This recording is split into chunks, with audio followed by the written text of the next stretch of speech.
بسم اللہ الرحمن الرحیم۔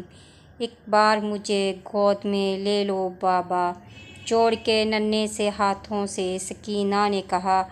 واہ حسینہ کا ہوا شور حرم میں برپا، ہو کے رخصت جو چلے گھر سے شاہ و کرب و بلا۔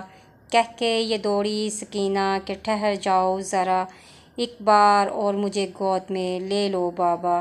ناظرین، آج کی اس ویڈیو کا آغاز کرنے سے پہلے میری آپ سے اپیل ہے کہ پلیز میرے چینل کو سبسکرائب کر لیں تاکہ ہر نئی ویڈیو کا نوٹیفیکیشن آپ کو مل سکے۔ بی بی سکینہ بنت حسین علیہ السلام امام علی علیہ السلام کی پوتی اور امام حسین علیہ السلام کی لاڈلی بیٹی فاطمہ بنت حسین علیہ السلام، جو تاریخ میں سیدہ سکینہ علیہ السلام کے نام سے مشہور ہیں اور جن کا سن مبارک صرف 4 برس کا تھا۔ جناب سکینہ بنت حسین علیہ السلام کی زندان شام میں شہادت تا قیامت یزیدیت کے منہ پر تماچا ہے۔ شہر شام اور یزید کے دربار میں پیش آنے والے عجیب و غریب واقعات میں سے ایک شہزادی حضرت سکینہ کا وہ خواب ہے جو آپ نے یزید کے دربار میں بیان فرمایا، جس کو علامہ مجلسی، ابن نماحلی، سید ابن طاووس بحرانی اور شیخ عباس قمی جیسے جدید علماء نے اپنی کتابوں میں نقل فرمایا ہے۔ جناب سکینہ زندان میں ہر وقت روتی رہتی تھی۔ ایک دن یزید لعین نے بی بی کو بلایا اور رونے کا سبب پوچھا تو جناب سکینہ نے دربار شاہ میں یزید سے فرمایا، میں نے ایک خواب دیکھا ہے، اگر تو سنے تو میں بیان کروں۔ یزید سننے کے لیے تیار ہو گیا۔ آپ نے فرمایا، کل رات جیسے ہی میں نماز و دعا اور تعقیبات سے فارغ ہوئی، اچانک مجھے بابا کی یاد ستانے لگی۔ میں بہت روئی اور روتے روتے میری آنکھ لگ گئی۔ میں نے خواب میں دیکھا گویا آسمان کے تمام دروازے میرے لیے کھول دیے گئے ہیں اور میں ایک ایسے نور کے بقاع میں ہوں جس کا نور آسمان سے زمین تک پھیلا ہوا ہے۔ اس کے بعد میں نے اپنے باپ کو جنت کے ایک باغ میں پایا اور وہاں ایک خادم کو دیکھا جو اس باغ میں موجود تھا۔ جیسے ہی میں باغ میں قدم زن ہوئی، ایک عالی شان قصر میرے سامنے تھا۔ جیسے ہی میں نے داخل ہونے کا قصد کیا، میرے ساتھ 5 افراد اور داخل ہونے لگے۔ میں نے خادم سے پوچھا، یہ محل کس کا ہے؟ خادم نے جواب دیا، یہ آپ کے بابا کا محل ہے جو اللہ نے انہیں ان کے عظیم صبر کے عوض عطا فرمایا ہے۔ میں نے اس سے دوسرا سوال کیا، یہ 5 باجلالت باعظمت افراد کون سے ہیں جو میرے ہمراہ وارد قصر ہونا چاہتے ہیں؟ اس نے ہر ایک کی طرف اشارہ کر کے مجھے بتانا شروع کیا، یہ پہلے ابوالبشر حضرت آدم علیہ السلام ہیں، یہ حضرت نوح علیہ السلام، یہ تیسرے حضرت ابراہیم خلیل اللہ ہیں اور یہ چوتھے حضرت موسیٰ کلیم اللہ ہیں۔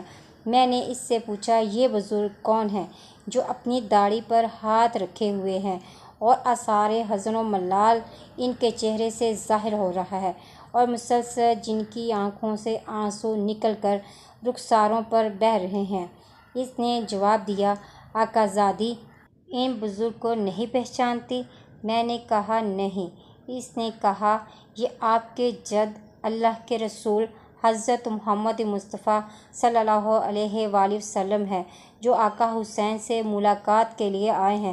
جناب سکینہ کہتی ہیں، میں دوڑتی ہوئی اپنی جد کے قریب گئی اور ان کے سامنے یہ بیان کرنے لگی، یا جدہ قتلت واللہ رجلنا وصفقت واللہ دماءنا وحتقت کرمنا وحملنا علی اکتابا من غیر قطاع ونصابا الا یزید۔ اے نانا، خدا کی قسم، ہمارے مردوں کو مار ڈالا گیا، ہمارے خون کو بہایا گیا، ہماری بے حرمتی کی گئی، ہم کو برہنہ پشت اونٹوں پر سوار کر کے شام تک لایا گیا۔ یہ سن کر پیغمبر نے مجھے اپنی آغوش میں لیا اور آدم و نوح و ابراہیم و موسیٰ کی طرف رخ کر کے فرمایا، اما ترونی ما صنع امتی بولد من بعدا، کیا تم نے نہیں دیکھا میری امت نے میرے بعد میرے نور نظر کے ساتھ کیا سلوک کیا؟ خادم نے کہا، شہزادی سکینہ بی بی خاموش ہو جاؤ، آپ نے اپنے نانا کو بہت غم زدہ محزون کر دیا۔ اس کے بعد اس نے میرا ہاتھ پکڑا، مجھے اس قصر کے اندر لے گیا جہاں میں نے ان 5 عورتوں کو دیکھا جن کا وجود نور خدا سے منور تھا۔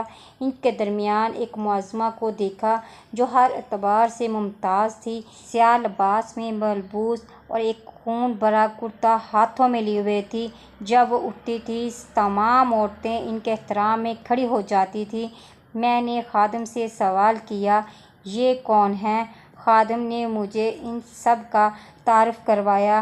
یہ خاتون مریم ہیں، یہ خدیجہ، یہ ہاجرہ اور یہ سارہ ہیں، اور یہ خاتون کہ جن کے ہاتھوں میں خون بھرا کرتا ہے، یہ جنت کی تمام عورتوں کی سردار حضرت فاطمہ الزہرا ہیں۔ یہ سن کر میں اپنی دادی کے پاس گئی اور کہا، یا جدتو قاتل واللہ ابی واتمت علی صغیر سنی، دادی جان خدا کی قسم ظالموں نے میرے بابا کو قتل کر کے مجھے اس کم سنی میں ہی یتیم کر دیا۔